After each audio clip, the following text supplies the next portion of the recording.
Sebelum pemilihan presiden berlangsung, Fahri Hamzah sempat mengeluarkan pernyataan yang mengundang perhatian dan sorotan tentang salah satu calon presiden yang akan menjadi tersangka usai Pilpres 2024 berlangsung. Pernyataan itu sempat viral dan jadi pertanyaan publik soal siapakah sosok yang dimaksud.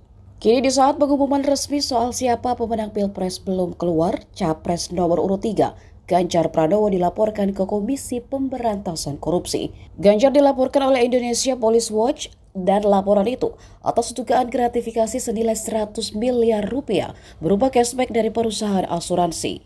Tak hanya Ganjar, ex-direktur utama Bank Jawa Tengah juga ikut dilaporkan.